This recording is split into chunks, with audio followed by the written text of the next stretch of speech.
Well, good evening, everyone. Welcome to COS Indiana Live.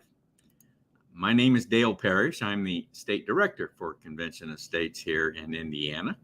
And I want to welcome you to our broadcast this evening. Got a very, very good broadcast lined up for you this evening, so I think you're going to really, really enjoy it. And I want to, without further ado, to bring on my co-host. Hello, Ken. Well, hello, Dale. How are you? Good. Co-host is Mr. Ken Kashuba. Ken, I pronounced it right, didn't I? Kashuba. Yeah, you did, Dale. Well, it's only taken 4 or 5 years? Yeah, you don't need to go into the details. It's that second language that you have. I think it kind of messes you up. Must be. Ken is our state communications coordinator and has joined me recently as a co-host on our live stream here, COS Indiana Live. So we've really enjoyed working with Ken. And believe it or not, Ken, I'm glad that you're on here with me. Okay. Oh, I enjoy being here, Dale. Well, you might be wondering, well, what the heck does Ken do on this thing? other than give Dale a hard time, you know? Other than hassle me, he will be monitoring our viewer comments and questions. So, as well as participating in the guest interview and so forth. And so he will be, like I said, monitoring these comments and questions. So if you are viewing either on our Facebook page, Convention of States Indiana, or our YouTube channel, our YouTube page, Indiana Patriots for Convention of States, feel free to drop us a comment or ask a question, and we'll do our best to put those up here and incorporate those into our agenda this evening. So now, in addition to monitoring the questions and comments, Ken will also be conducting our polling, which we'll be doing in the second part of our broadcast this evening. So that's always raise your voice is what we call the polling. And Ken has always got some very interesting, thought-provoking questions for our viewers to give their opinions on. So that'll be in the second segment. Ken, I think I got the numbers right here. This is broadcast number 161. Yep. And you have been involved. This is your 29th broadcast. 29th, yeah. I'm gonna have to have a big party when I hit 50, but co-hosting. Yes, we will. Yes. So Matt, do some math real quick. When we get to 200, how many broadcasts will that be for you then? When we get to 200? When we get to 200. Well, that would be roughly 39 more there, so it should be 58. 58 or 68? 68, yeah, because it would 68. be 39 more. See Ken's communications. He's not into the math part. He's not. But no, it takes no math to communicate. Okay, that's a good one. I'm glad this is being recorded. Okay. Yeah, me too. Anyway, so we like keeping track of the number of a broadcast. So because we want to celebrate when we get to 200. We're going to definitely celebrate a little bit. We did at 150, so we'll do that at 200. Anyway, enough for that. Just want to mention to everyone, remind you all again that our national website, conventionofstates.com, that's where you go to join Convention of States. That's the first step to take, joining Convention of States and becoming a supporter. It's conventionofstates.com. Now, also, you'll note here the roundtable coming up on August 22nd. We do this live stream every Monday evening, and so throughout the month. On the fourth Monday of every month, we devote the entire broadcast to a roundtable format.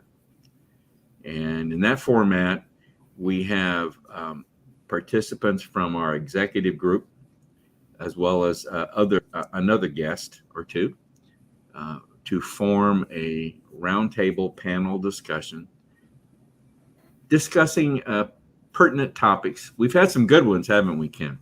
There's plenty of good hot topics that we've settled on. Isn't that the truth? Mm-hmm.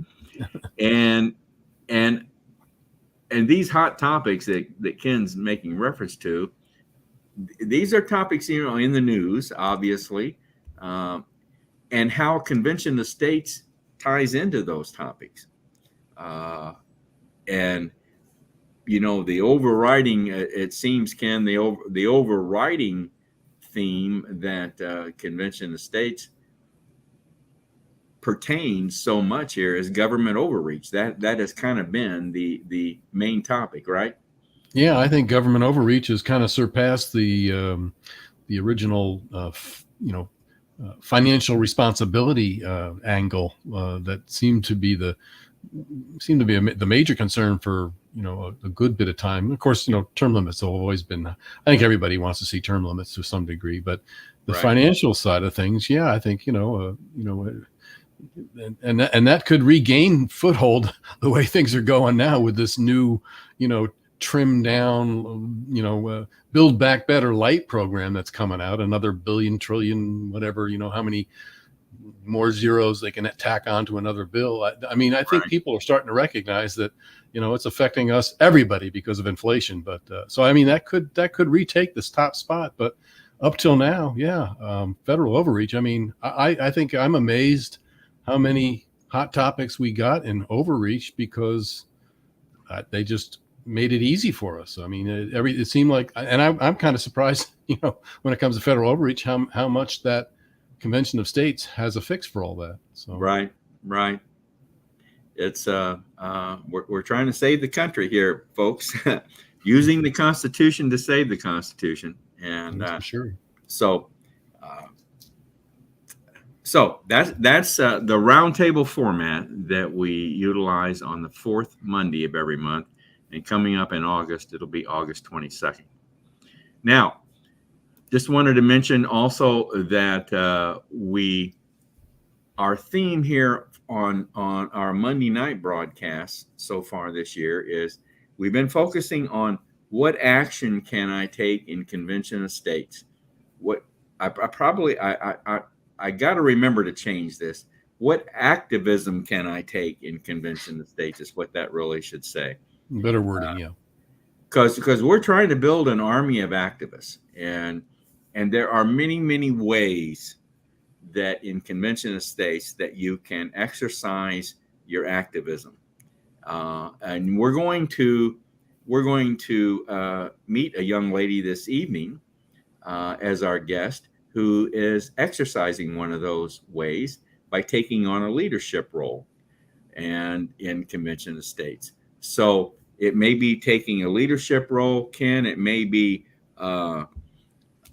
being a social media warrior, attending rallies, whatever.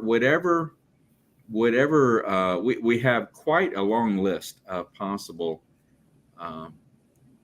activities that one can can select from that Convention of States will offer. So Pretty much something for everyone.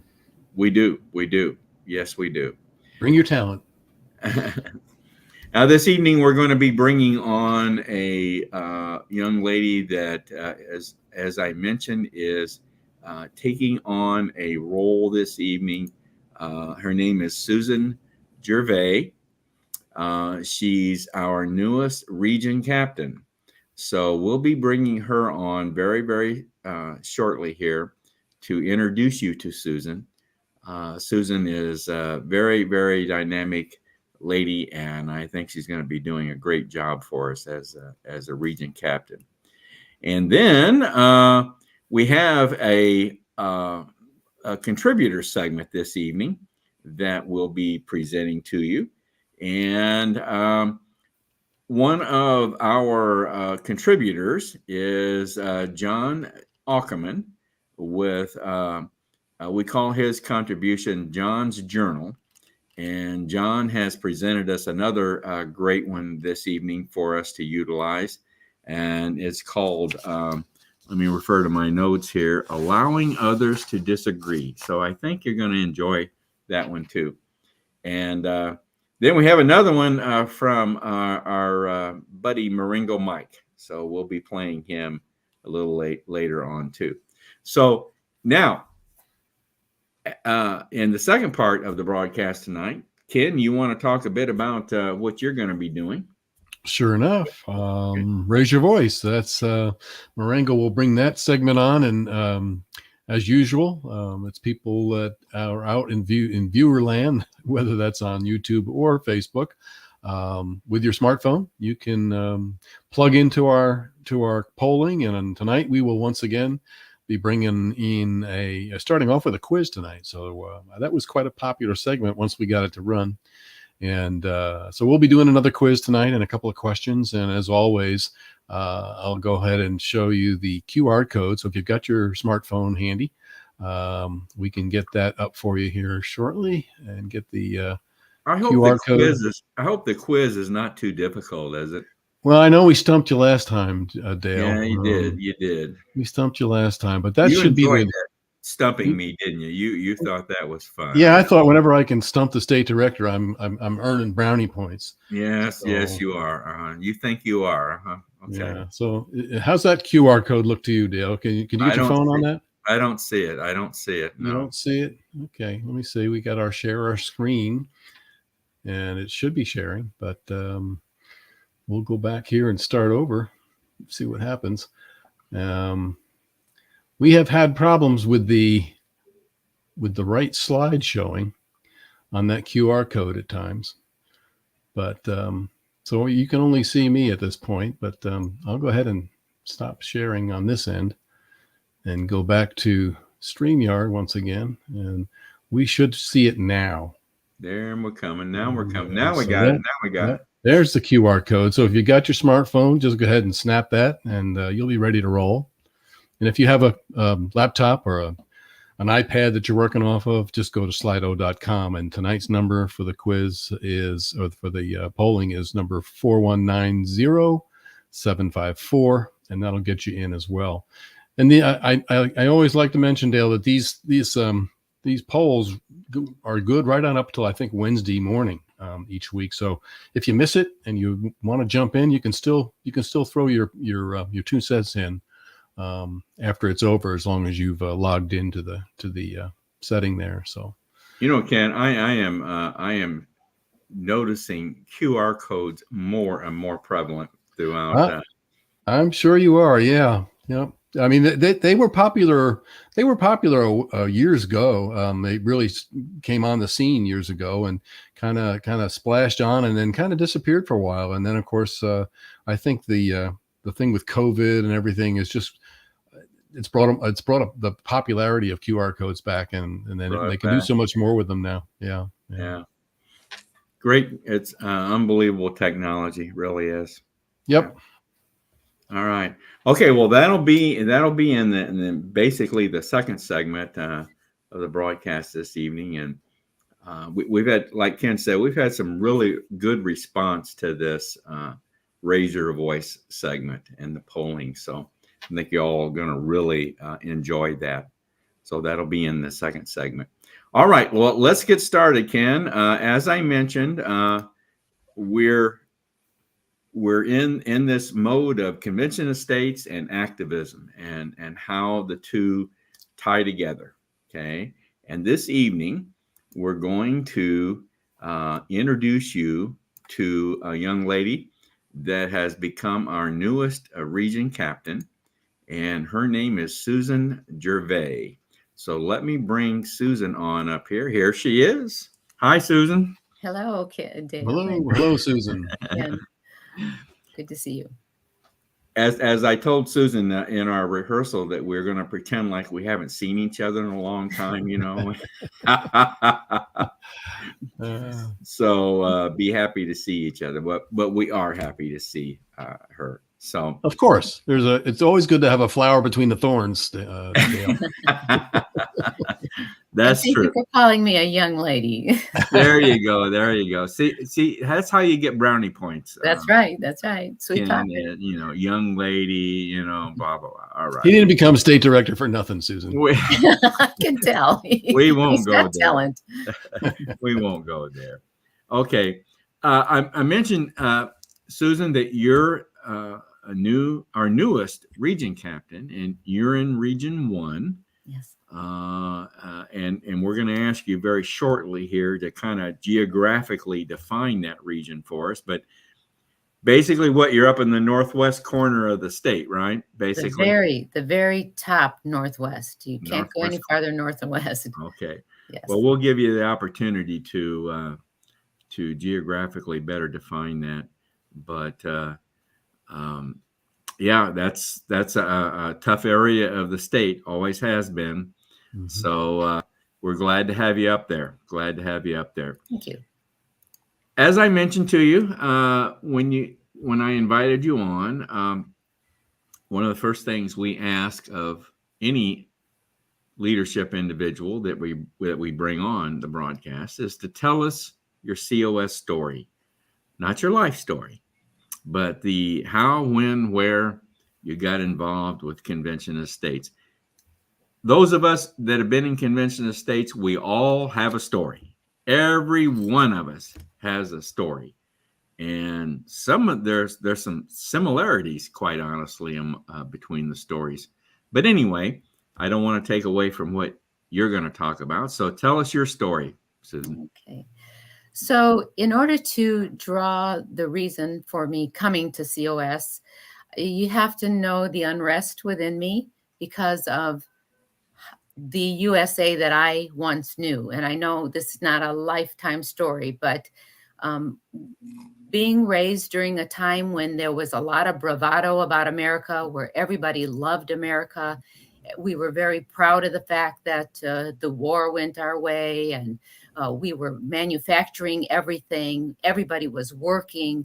We were so very proud, and we believed in religion, you know, our Catholicism, whatever religion we practiced. And it was the era of the big family, and everybody had somebody that was in the service, a father, brother, uncle.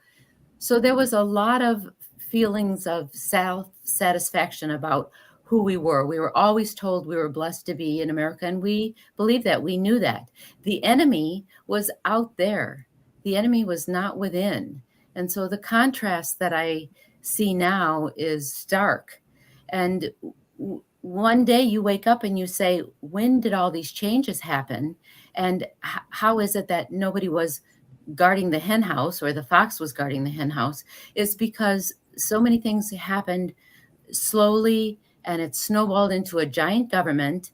And we were then, those things that we admired about America, a hard work ethic and family and our faith, took a back seat because those were then no longer important to us. That was a big feeling of unrest with me. That I thought, that what happened to our pride in America? Because now the enemy was within. It was no longer out there. It was here. And you saw kneeling for the flag, and you saw open borders, and you saw defund the police, and that was very disturbing to me. And I think little by little, it may have added to my discord, but those things in the last, I don't know, maybe around the time of the Obama presidency, and it just seemed like everything that we valued became less valued in America. And they say you can't buy love, but money sure can buy votes. And people like George Soros and Gates and everybody who has intention of purchasing, so to speak, an attitude in America. And they were all making socialism more palatable. And so even honorable institutions that we considered, like Disney and the Teachers Union, those things that we had faith and trust in, universities, they began to, now we saw that they were steering the minds of the young to believe that there was another America, and that this America was bad. We were never bad before. We were proud of ourselves, and now we had to have shame in America. That just doesn't sit right with someone that's a patriot. So those are the things then that made me feel like there's got to be a solution to this. And I have 4 kids. My very patriotic husband came home from Vietnam with 2 Purple Hearts. We raised our 4 kids, and they are very conservative. And we talk often about the troubles of America, and they all come from different things that they read, things that they watch. And finally, I said to them, this is making me very anxious, because how you talk about America, the situation today is not the America that I grew up in. And this is most disturbing to me. And I don't even want to talk about this anymore unless there's a solution. And you can't complain unless you come to the table with a solution. So my son, who doesn't even live in Indiana anymore, has moved to North Carolina. He said, well, Mom, there are people out there that are fighting. And I said, well, I feel so helpless. I feel like we can't do anything. There's nothing that we can do. We just take it. And we see all these activists on the other side that are trying to promote socialism and change. And he said, well, COS is who you need to look into. So I did. I researched it. I love the mission. And I signed the petition. And then I got online and I searched a little bit more, and I saw that you could sign up for being more active. So I am also recently retired, and so I thought I've got the time, and definitely have the desire, and I thought there must be some way that I can be an asset to Convention of States. And so then it was probably Dale that reached out to me and asked if I would consider being a district captain, and started getting to know the people in the district, starting to get to know more about Convention of States, and then he invited me to be region captain. So here I am. Well, Ken, I think we can just end the broadcast right now. And she's already got the plug here. I'll put this up. She's already got the plug here from, looks to me like Dale is plugging her. He says it's been his pleasure to work with Susan in Region 1, and he says she's determined. So we can see that determination for sure. Yeah. I tell you, that's a great story. Susan, well, it's true. There's not a single word of it that's made up. I believe. And it describes the feeling of so many, Susan, who maybe couldn't verbalize it the way you did. But right. Yeah, I mean, it's what we've all seen. It is a pleasure to talk with people who agree with you, because all you see is people who are asking you what your pronoun is, and you're wondering what happened to this America. This is not the America I grew up in. And it is a pleasure to listen to and speak with and be a part of an organization that remembers how great America is and how we are not going off the cliff. There's a solution. Something you mentioned in your story about, we always thought the enemy was out there. Over there. Mm-hmm. The enemy was foreign. Mm-hmm. But the enemy was here. And we just didn't know it. We didn't see it. We didn't right. And I don't know, was it really just as prevalent back then as it is now, or has it grown? I'd have to think about that some more. A little But of both, maybe. I think big bad media has hit it from most Americans, and we were, let's face it, a good portion of America was asleep. A lot of people, and I'll admit my portion of it, we were fat and happy. My parents, their desire was to leave me a better situation than they had, and that was my desire, and that's kind of how I got involved. My desire was to leave a better world for my grandchildren. So yeah, I mean, it's been there a long time. We just didn't recognize it, and the media doesn't help. Right. That's what's so sad, is to think that our children and grandchildren will not have the opportunity to see the America that we saw and that we grew up in. And the government now wants to be your parent and your provider and your God, and it doesn't want you to have those connections to family, to religion, to hard work ethic. What happened to that? well, and there apparently are a lot of people that are willing to accept that. Yeah. Right. That Straight out of the Marxism book. Yeah. Yes. We could do a whole I think we could do a whole broadcast on just let's just have Susan tell her story again, and let's talk for an hour. We'll have to bring her on the round table. Very kind. Yeah, bring her on the round table. Okay, great story. Good job, Susan. But let's move on here. Okay, thank you very much. Now, tell us. We said you're up in the northwest corner of your region. Give us a little geography here about your region. Yes, Region 1 is primarily Lake and Porter counties, and we are at the very tip, the southern tip of Lake Michigan. We are often called the Calumet region, or the region. Regionites like to be called by that. They say that we have a way of talking. Never noticed it, but I don't. I don't notice anything. Sometimes when you're on vacation, they'll say you're from the region. I didn't really? realize I had a way of talking. Sometimes we're called South Shore area, but our western border is right up against Illinois. In fact, it takes me half an hour to get to Chicago, and our northern, I am 5 miles from the lake. So this is the area, traditionally blue collar, traditionally mill workers, BP, very big up here, American Can, all those used to be. BP used to be Standard Oil. My grandfather worked for Standard Oil. I lived in Whiting, right up there. The mills, right? You're talking steel mills when you say mills, yes, right? The steel mills, yes. Bethlehem Steel, Inland Steel, which is now Middle.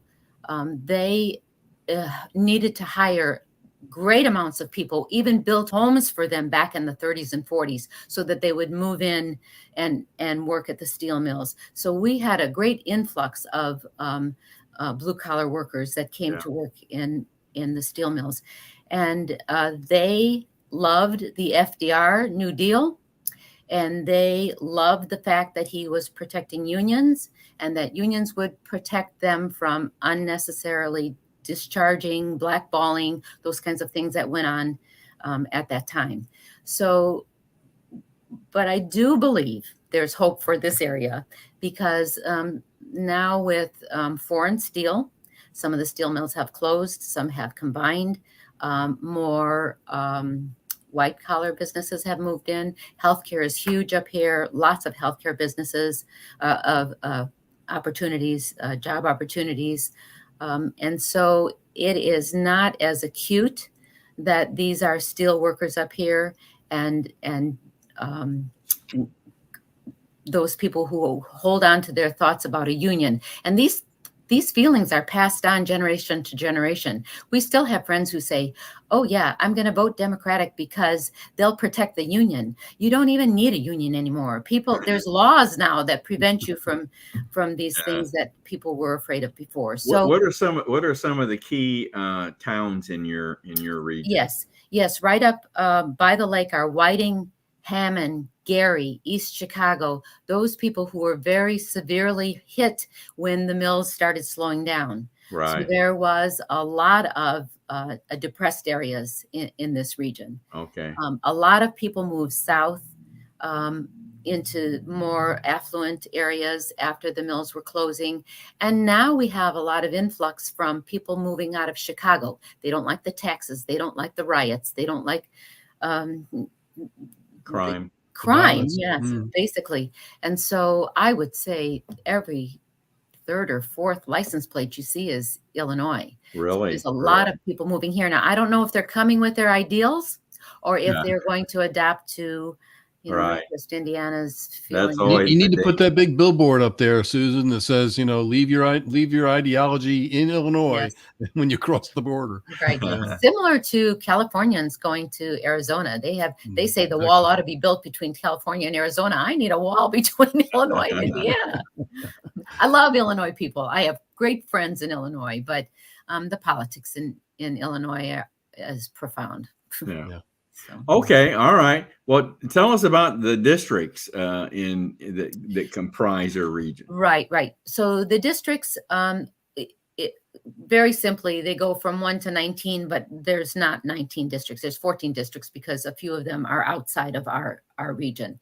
Okay. So we have 3 spots empty for a new district captain, and that's including the area that I just left.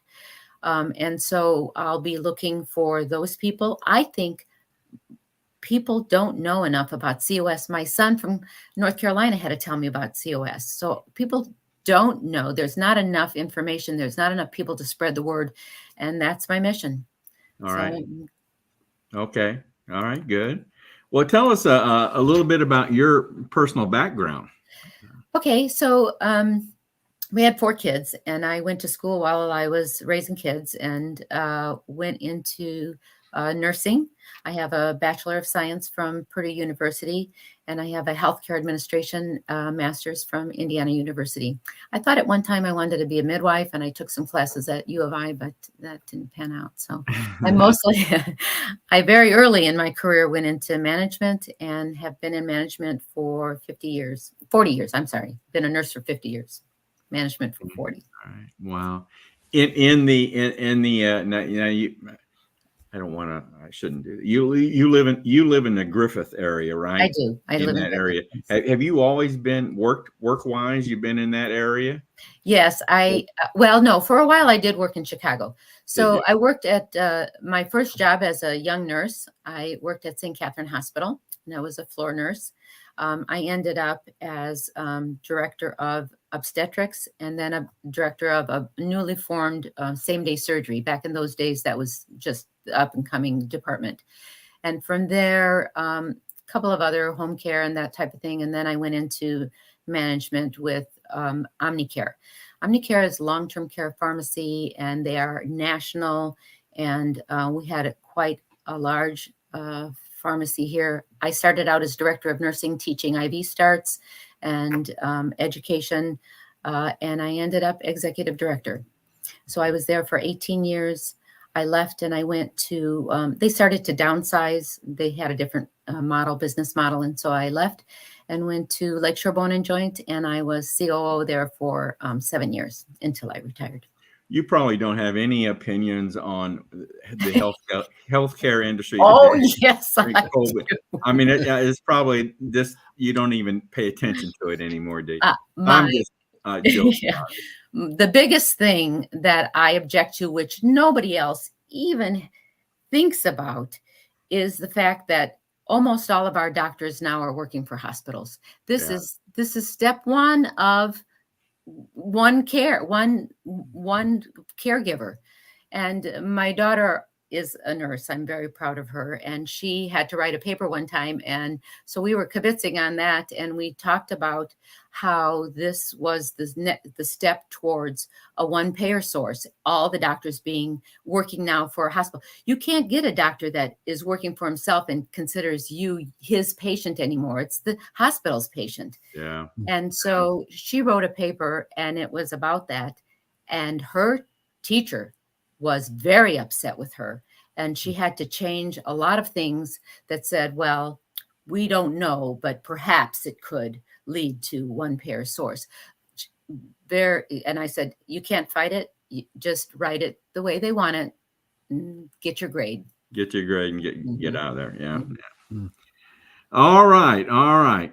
Well, as I thought, we are running over time here, but we're going to proceed on as we normally do with very interesting guests.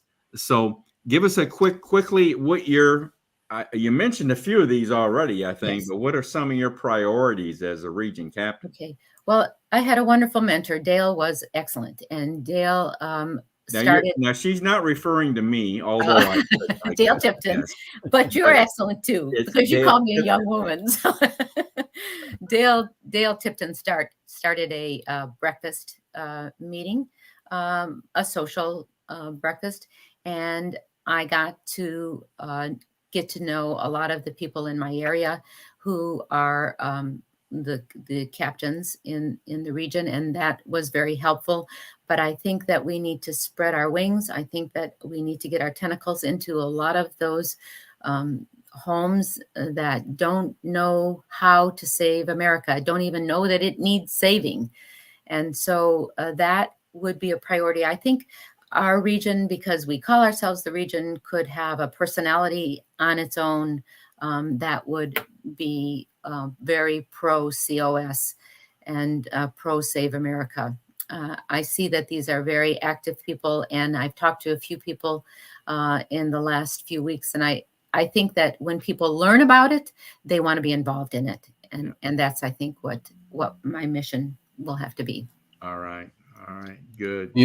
Dale, speaking of priorities, and I think we need to, to just throw this in now, because we had talked about, Susan had talked about, we've all talked about being, waking up to this and being prepared for what's next. I think we need a breaking news segue. I want to throw this up there because it's been the only thing on our board tonight, and this seems to be breaking news. So, and as we're sitting here in August and we're getting closer to November, I think we're just we're gonna start seeing the worst from our in the country enemy. So I'll throw this up there. Rick Lyon is reporting at this point that according to news, FBI just raided Mar-a-Lago on Fox and CBS and NBC News. So Wow.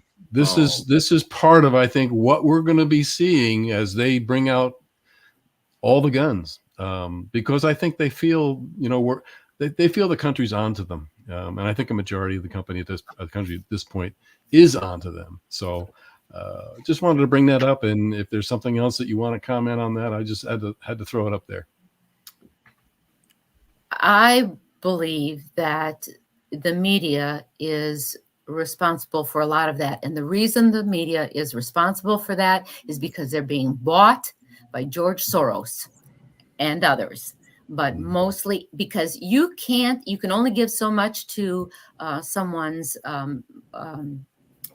when they're running election campaign, but you can give all you want to people who are going to spread the word that you want them to spread, and that is where their money is going. And that's why there's so many people out there that think that the Republicans are just not wanting to save America. We've got global warming, and the Republicans aren't getting on board.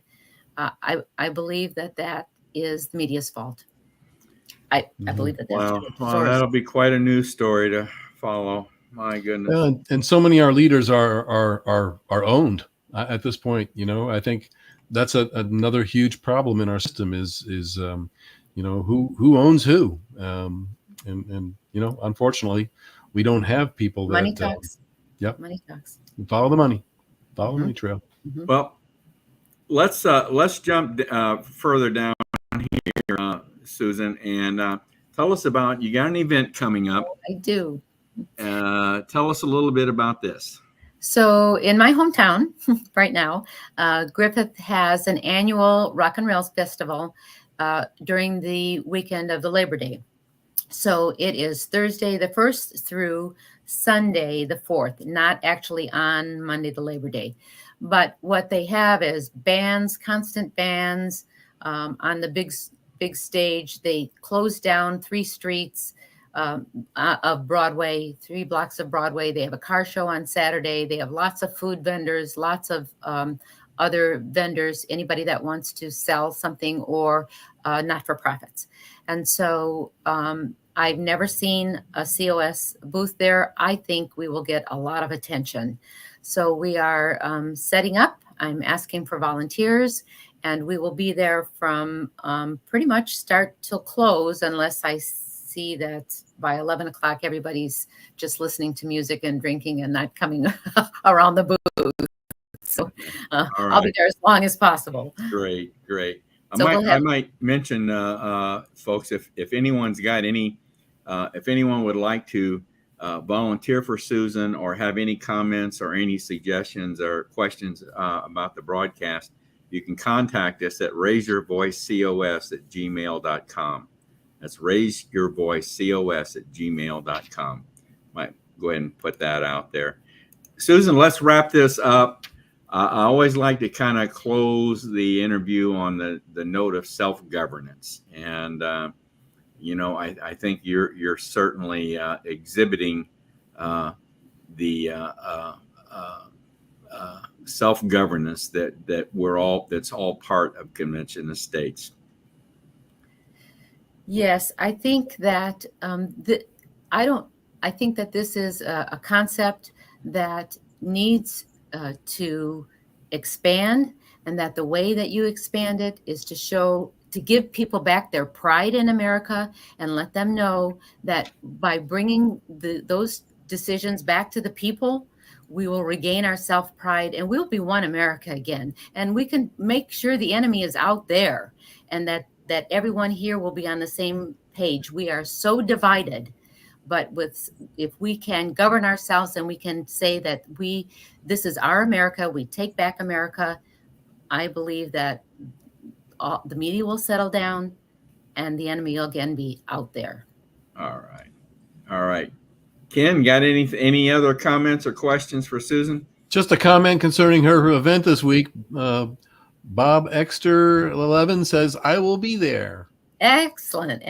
You know who that is, Susan? Or I don't recognize that name. All right. Well, Bob. But a lot of patriotic people are there. I do have to say that this area is full of patriotic people. A lot of veterans in this area, and they will be present at the Rock and Rail. Good. Right. Susan, it's been a joy having you on the program tonight, and I think we're so proud and so happy to have you on board as a region captain. So looking forward to working with you, and I think you're going to be doing some great things for us. I hope so. I'm very pleased and proud to be part of this organization. Good. Okay, Bob Suarez. Now that's who. Do you know? I know. But okay, so now I know who that is. You know who that is, don't you? Now I do. Yeah. Okay, I'm glad he put that on there. Good. Okay. Good. Yeah. All right. Good night, Susan. Thank you very much. Good night. Excellent. Going to be an excellent region captain for us, I think, Ken. Oh yeah. All right, Ken. It's time to raise your voice. Wait a minute, Ken. I tell you, let's take a little quick break here and do a contributor segment. Okay. Get John in there. Yep. Get John's journal up here, and we'll take a look at that. John Ackerman for Convention of States, Indiana.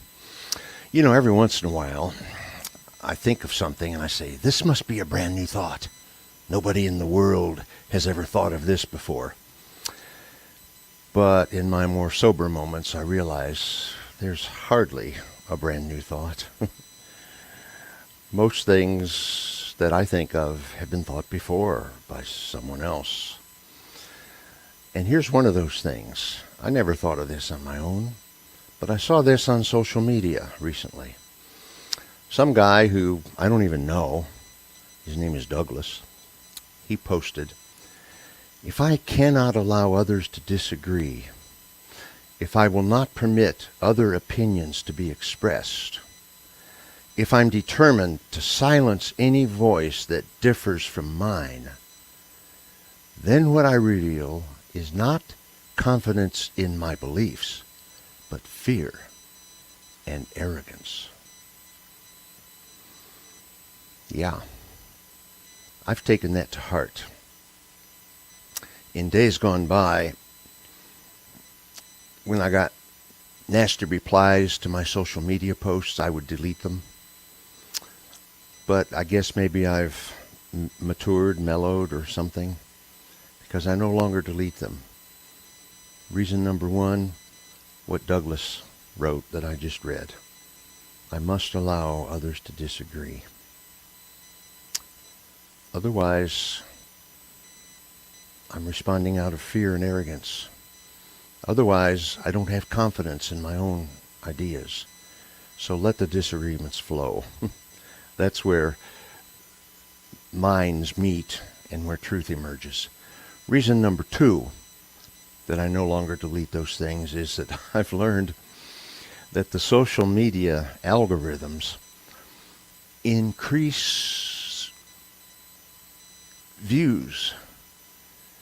More eyes see your post if there are more comments on it, if there are more likes, more loves, more laughter emojis, more anger, and more comments. And so let the disagreeing comments come, because more people will see what you have to say.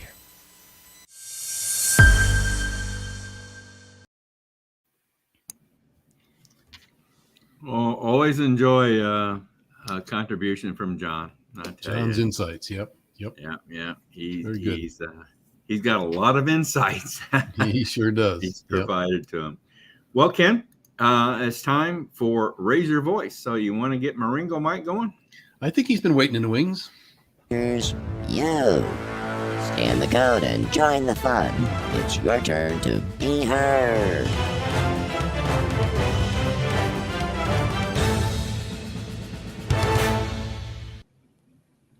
Well, as Marengo said, it is that time. So we are going to pull up the polling for tonight. We're going to get that up here and get the presentation started. So we'll bring up that code one more time. You should be seeing it right now. There you go. The barcode is up, so get your smartphone out and hit that QR code. We'll take you to the presentation tonight, or the polling and the quiz and what we have going on. And otherwise, if you've got on your computer or your laptop, it's slido.com. Tonight's number's 4190754. So we'll go ahead and get this rolling tonight with our first option, and we're going to go with the quiz to start things off tonight. So we're going to pull the quiz up. It's got a 45-second window tonight. So once we start that, we can open this up and let people join now that want to participate in the quiz. It's always an educational time of the night. So jump on there if you want to take part in the quiz. And we'll start that here shortly. You'll have 45 seconds to answer the quiz. And I believe tonight we should actually start to see some results live. We'll see what happens on that. So right now we've got about 5 people lined up. Give it another couple of seconds here to see if anybody else is jumping on, and we'll get the quiz started. So with that, here's our quiz. What's the most valuable commodity in the world? 42 seconds. Is it gold, silver, data, coffee? Don't know.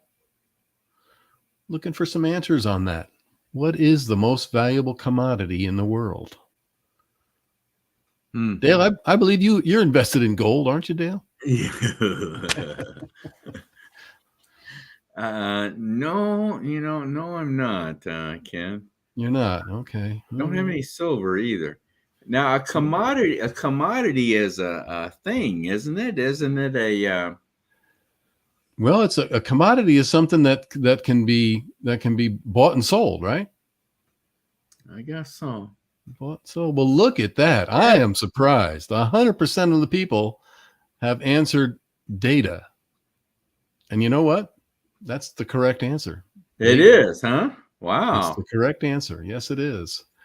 The thing that is being bought and sold most nowadays, if you are on Facebook, if you're on Twitter, if you're On Google, it's your information and your data that's being scooped up and sold. See, And I was immediately thinking of something, some material thing, that's what most people were thinking. Yep. yeah, but that's very interesting. Data. So that was There's a lot of that going on, that's for sure. there sure is, and that brings up we'll get on to our second question here in a second here. That started over. That shouldn't have happened. We'll go on to number 2 here. This is the second poll of the night, or question actually. The U.S. Patriot Act was passed in 2021 in response to 9/11. The government has greatly increased surveillance and the expansion of spying on data and the digital tracking of American citizens. So this overreach violates which constitutional amendment? It's a little bit of a quiz on our amendments tonight. So we'll see how the active poll works on this. All right. We got a bunch of smart people in this audience. I don't know, Fourth Amendment. Everybody jumped on the Fourth Amendment. That's another 100% correct answer is the Fourth Amendment. That's the one I was choosing. That's the one. We had a few people go in on the Ninth Amendment. So always an educational segment. Anyway, we needed to throw that in there, but maybe cool. I spoke too soon. I should have let a few more people answer. But it is the Fourth Amendment that overreach. Again, another overreach by government is going on. I mean, the idea behind 911 and obviously that surveillance for terrorists and everything was a good idea. But again, it seems like anytime you have a good idea, the government decides that they want to use it for themselves. So. Yeah. That's number 2. Now, the last one is a ranking. So we're going to look for your ranking on this. So as we near summer's end, please rank these issues most concerning to you. This is one I think we might use. Obviously, we put these into the hopper and consider them for future roundtable segments. But rank these 4 areas. And there's so many more, but we can only put up so many areas. But if you'll rank these: mandates, election fraud, crime and corruption, or our justice system. Those are 4 that right now are mixed areas. And there we go. We're getting instant live action on these. Obviously, the election's close, and that seems to be number 1. But our justice system is ranking up there. Obviously, and of course, crime and corruption, the streets. Mandates has kind of fallen off a little bit. Although I was reading the other day, Dale, that there are still mandates. I think I read this just the other day on that there are still mandates on people that are I'm going to go. They're swimmers and rescue people for the Coast Guard and what have you. There's still mandates out there for the vaccines, and I don't remember the number, but there's thousands of people that are just getting up and leaving, retiring because they don't want to be mandated. So that's still in the works, but obviously election fraud obviously tonight is the big one. So. Yep. That's going to be it. That's as we near the midterms. Yep. So we kind of expected that, but we wanted to see that tonight. Good deal. Very, very good. So. Interesting polling tonight, Ken. Good job. I'll tell you what. Let's go ahead. We got a little thing from Maringo Mike here. Let's go ahead and play that tonight. Okay. Maringo's going to be talking about a constitutional sheriff, and I to be quite honest, I had never heard of the concept until just this past year. Had you ever heard of the term constitutional sheriff? Not really. I mean, I thought of sheriffs and what they are and the position they hold, but this came up. Obviously, my great resource Susan Lyon brought this up because she was talking about that, and you can check out our newsletter later this hopefully later this week that'll be out. But obviously, with the elections and everything, the constitutional sheriff is somebody that would be involved in our election system. So again, it's hitting on that hot topic of elections. But the constitutional sheriff is something that, and we need to clarify it a little bit more. We'll let Marengo talk about it, but I think we need to clarify a little bit more about what the overall responsibilities of a constitutional sheriff, and are there other sheriffs that aren't constitutional? We talked about that. Right. So, yeah. Now, this segment appears. Marengo Mike's Corner appears in every newsletter, right? And right. And this is the segment that will appear in our August newsletter. Yeah, it's a little sneak peek coming out very, very soon. Okay, let's take a look here at Marengo Mike.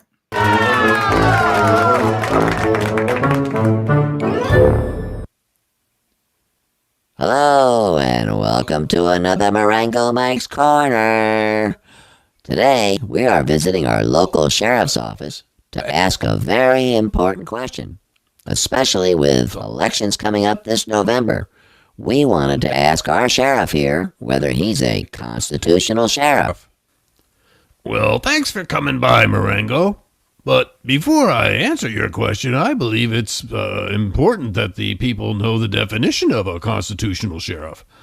And that is, it's to keep the peace and to secure and protect the people of this jurisdiction from threats to their liberties, their livelihoods, and the peaceable enjoyment of their property.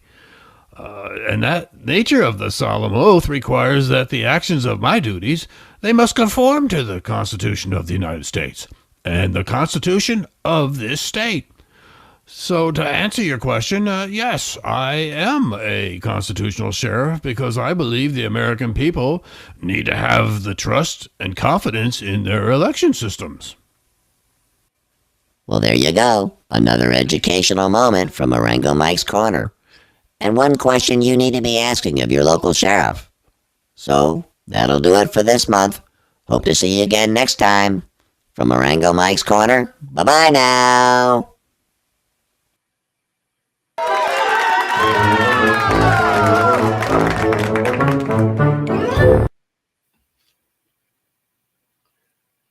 You're muted there, Dale. You're muted. Sorry about that. That's okay. Yeah, that Marengo Mike, huh? Yeah, that Marengo, he finds himself in the swamp and all the way up to the sheriff's office. So I don't know. He gets all around. But we did have a comment from one of our trusted responses. Jerry Rose says, "Have put a constitutional sheriff is claimed to solve all problems, but a sheriff's authority ends at the county line, and we kind of know there's a sheriff for each county." So that would kind of fit in, obviously, if you've got a constitutional sheriff that's in a county and you've got your elections going on, that sheriff should be watching, overseeing, or involved in the elections in your county as well. So thanks, Jerry. Yeah. Very interesting. Very interesting. All right. Let's then start wrapping this up, Ken. Okay. I did want to mention that, of course, we will be back here live next Monday, the 15th of August. And we're going to have one of our regulars, Debbie Stewart, on next week. And Debbie is our constitutional literacy / civics expert, a former homeschool teacher. So, and Debbie has taught these courses, taught constitutional literacy as well as civics. So we bring her on from time to time, give us a quick lesson. Always a good time with Debbie Stewart. So she will be our guest next Monday, the 15th of August. Maybe Debbie can shed some additional light on the constitutional sheriff. We'll have to ask her about that. Yeah. We ought to pose that to her. That's a good thought. Yeah. Let me just want to mention one more time our national website, conventionestates.com. We want you to join Convention of States, become part of our family here in Indiana, as well as nationally. Take that first step and go to the national website, conventionestates.com, sign up, become a supporter. And if you have the desire to get more involved, then sign up to take on a leadership role. And we would be glad to have you. Just like the young lady we had on this evening, Susan Gervais. So also a reminder, August 22nd will be our roundtable broadcast. That'll be coming up then Monday, August 22nd. So also, final reminder, if you have any questions or comments after the broadcast tonight, feel free to email us at raiseyourvoicecos@gmail.com. That's raiseyourvoicecos@gmail.com. All right. Well, Kit, I think that's a wrap for tonight. We always like to close on one of our favorite acronyms, GOTC. That's Get Off the Couch. Get off the couch. Yeah, get off the couch. It's time. Just like Susan mentioned in her COS story, Ken and I have both experienced this. So many people in Convention of States have experienced this very thing. We all just got to the same point where it was time to get off the couch and get involved. And that's what self-governance is all about.